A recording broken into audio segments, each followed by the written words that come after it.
जय श्री राधे। वैशाख महात्म्य 9वां अध्याय। पिछले अध्याय में ऋषि श्रुतिदेव ने मिथिलेश के राजा को अपने पिता के मोक्ष की कथा सुनाई। कथा के बाद ऋषि श्रुतिदेव ने मिथिलेश के राजा से पूछा कि वे आगे और क्या जानना चाहते हैं। तो आइए वह जानते हैं हम 9वें अध्याय में। इतना सुनकर मिथिलेश के राजा ने पूछा कि हे ऋषिदेव, इक्ष्वाकु वंश के राजा ने जल और अन्न का दान नहीं किया, इसी से वह चातक और छिपकली की तथा साधु महात्माओं की सेवा न करने से गिद्ध योनि में आए। परंतु आपने बतलाया कि वह 7 जन्मों तक कुत्ते की योनि में भी आए। उन्होंने केवल संत महात्माओं की सेवा नहीं की, सो उसका फल उनको न मिलता। लेकिन उन्होंने किसी को कष्ट भी नहीं दिया, सो बिना कारण ही उनको कुत्ते की योनि क्यों मिली, इसका मुझको संशय है। कृपा करके आप मेरी शंका का समाधान करिए। राजा के ऐसे प्रश्न सुनकर महायशस्वी श्रुतिदेव ने कहा, तुम धन्य हो जो हे राजन तुमने ऐसा धार्मिक प्रश्न किया, सो मैं अब तुम्हारे संशय का समाधान करता हूँ। यह वार्ता शिवजी ने कैलाश पर्वत पर श्री पार्वती जी से कही थी। सब लोगों की रचना कर उनको परलोक और लोक 2 प्रकार की स्थिति बताई और इनकी स्थिति के निमित्त 3 भेद बताए। जल सेवा, अन्न सेवा और औषधि सेवा, यह तीनों इस लोक की स्थिति के हेतु हैं, तथा साधु सेवा, विष्णु सेवा और धर्म, यह तीनों परलोक स्थिति के हेतु हैं। जैसे ऐहिक कर्म से धन संपत्ति आदि प्राप्त हो सकते हैं, वैसे ही पारलौकिक क्रियाएं कभी कभी दुख का कारण भी हो जाती है। जैसे यहाँ पर एक पुराना इतिहास कहते हैं, एक समय दक्ष प्रजापति महादेव जी को यज्ञ में बुलाने के लिए कैलाश पर गए। तब उनको आए देखकर श्री महादेव जी खड़े नहीं हुए, क्योंकि शिवजी ने सोचा कि मैं सनातन हूँ और यह सब देवता यज्ञ में भाग लेने वाले सेवक के समान है। इसीलिए स्वामी का सेवक के आने पर, पति का पत्नी के आने पर, गुरु का शिष्य के आने पर उठना आवश्यक नहीं। यही सब शास्त्रों का मत है।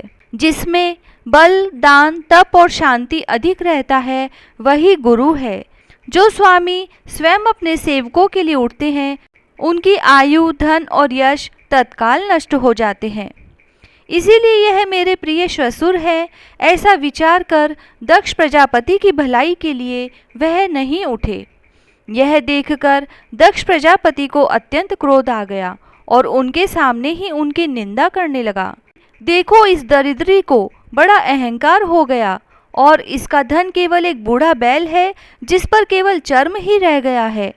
कपाल की हड्डी धारण करता है।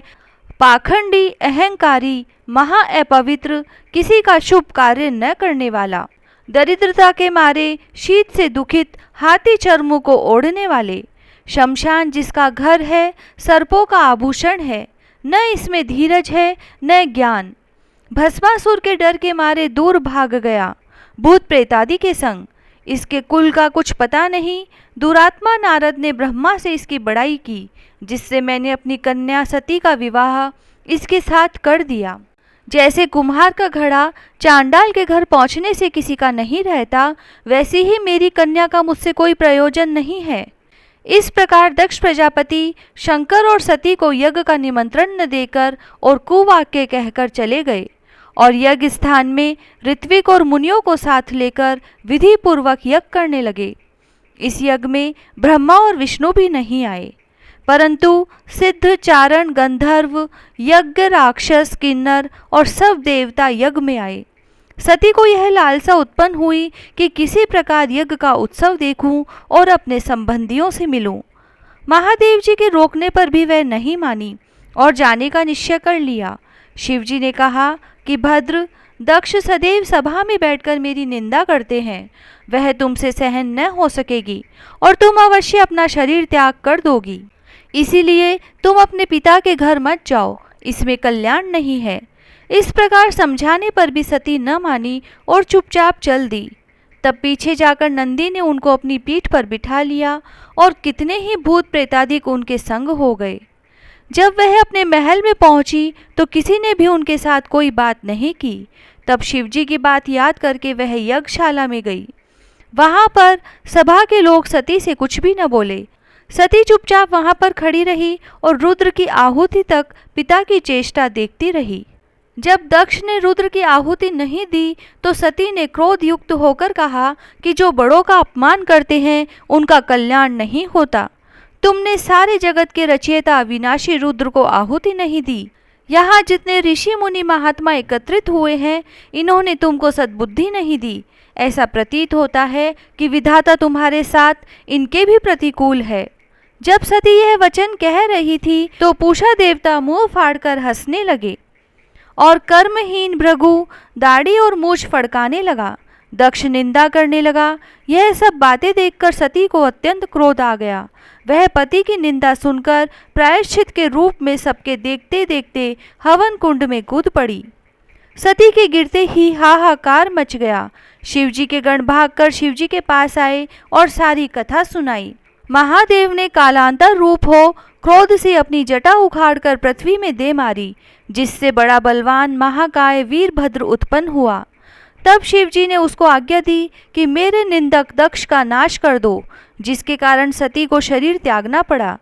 महादेव जी की आज्ञा पाकर सहस्त्र भुजाओं वाला और यमराज के सदृश वह वीरभद्र यज्ञशाला में पहुंचा और देवता, असुर, मनुष्य आदि जो भी यज्ञ में उपस्थित थे सबको मारने लगा और भृगु की दाढ़ी मूछ उखाड़ दिए। जिसने जो अंग भड़काया था वीरभद्र ने उसका वही अंग उखाड़ कर फेंक दिया।